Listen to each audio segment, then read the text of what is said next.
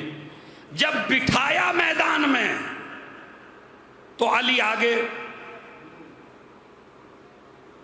ان کے پیچھے نبی کے پیچھے بی بی فاطمہ. یعنی کمال دیکھیے آپ، لانے کی ترتیب الگ تھی اور بٹھانے کی ترتیب الگ ہے. اب میں اپنے طلباء کرام سے دعا چاہتا ہوں، یہ میری عظیم فکر ہے، ذرا اس پہ توجہ چاہتا ہوں. یا نبی اللہ، علی کو آگے کیوں بٹھایا اور اب فاطمہ کو سب سے پیچھے کیوں کیا؟ کہا یہ میں نے میدان مباہلہ میں اہل بیت کا گھر بنایا ہے، اور جب گھر بنایا جاتا ہے تو دروازہ سامنے لگایا جاتا ہے. دروازہ سامنے لگایا جاتا ہے. ان کا جو بڑا تھا اس نے کہا ایسے چہرے دیکھ رہے ہیں، اگر یہ پہاڑوں کو اشارہ کر دیں تو پہاڑ اپنی جگہ چھوڑ دیں، ہم مباہلہ نہیں کریں گے. ان کے ایک بڑے نے کہا تھا اگر نبی اپنی اصحاب کے ساتھ آئیں تو مباہلہ کرنا، اور اگر اپنی اولاد اور اہل بیت کے ساتھ آئیں تو مباہلہ نہ کرنا. کیوں؟ کہا اس لیے کہ خطروں میں آدمی اولاد کو تبھی لے کے نکلتا ہے جب اسے مکمل اعتماد ہو. اولاد کو لے کے آدمی خطروں میں نہیں نکلتا. جب لڑائیاں ہوتی ہیں تو اولاد کو محفوظ کیا جاتا ہے خطروں سے الگ. لیکن آج نسل ختم ہونے کا جو بھی بددعا کرے گا، جس کے بددعا لگے گی اسی کی نسل قیامت تک ختم ہو جائے گی. اب اگر اسے ذرہ برابر بھی شک ہوا تو وہ اصحاب کو لے کے آئے گا، اور اگر اسے 100% یقین ہے اپنے مذہب پر تو اپنی اولاد کو لے کے آئے گا. تو مباہلے نے قانون طے کر دیا کہ جہاں پر یقین کامل ہو وہاں آدمی بچوں کو لے کے جاتا ہے. میں اس سے زیادہ کیا کھلوں؟ یعنی جہاں مکمل اعتماد ہو وہاں بچوں کو لے کے آ جاتا ہے. اب سمجھے حسین کربلا میں بچے کیوں لائے؟ حسین کربلا میں بچے کیوں لائے؟ اس لیے لے کے آئے کہ حسین کو مکمل اعتبار ہے. اور ایک جملہ کل کی مناسبت سے سن لیجئے. حسن و حسین بیمار ہوئے کل کے دن، یہاں بھی مرکزیت انہی کو ہے. بیمار ہوئے، رسول نے کہا روزہ رکھ لو، منت مان لو روزے کی. ہمارے یہاں ہندوستان میں منت کا تصور یا تو بریانی یا جلیبی یا خورما یا رسگلہ. آپ منت کاہے کی مانتے ہیں؟ مثلا اگر ہماری یہ کام ہو جائے گا تو گھوڑے پہ چادر چڑھاویں گے، اگر ہمارا یہ کام ہو گیا تابوت پہ چادر چڑھا دیں گے، اگر ہمارا یہ کام ہو گیا تو ہم دیگیں اتاریں گے. کوئی منت نہ نماز کی مانتا اور نہ کوئی منت روزے کی مانتا. میں یہ نہ کہتا کہ جلیبی کی منت نہ مانیے، جلیبی کی مانیے، رسگلے کی مانیے، بریانی کی مانیے، مگر کبھی وہ منت بھی تو مانیے جو علی اور زہرا نے مانگی ہے. ابھی آئے گی 8 تاریخ کو، کوئی جلیبیوں کی منت، کوئی رسگلوں کی منت، کوئی یہ منت نہیں مانتا اگر میرا بچہ فلاں چیز میں کامیاب ہو گیا تو 8 محرم کو روزہ رکھوں گا. مانیے اگر میرا بچہ کامیاب ہو گیا میں 2 رکعت نماز پڑھوں گا. جب بھی میرے مولا پہ کوئی مشکل کام آتا تھا تو علی منت مانا کرتے تھے نماز کی. جب حسن و حسین بیمار ہوئے تو منت مانی گئی روزے کی.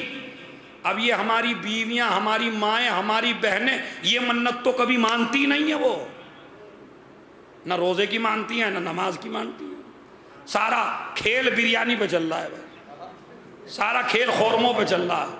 میں یہ نہیں کہتا آپ 8 تاریخ کو نیاز نہ دلواؤ، بالکل دلواؤ، زیادہ سے، بلکہ میں تو اور اب ذاکروں سے زیادہ کہتا ہوں 8 تاریخ کو نیاز ضرور دلوایا کرو، بلکہ پورے محرم میں دلوایا کرو. نیاز کا کوئی فائدہ ہو نہ ہو مگر اتنا فائدہ ہے کہ ایک بخیل کو کم سے کم سخی بنا دیتی ہے جو زندگی میں کبھی نہیں کھلاتا.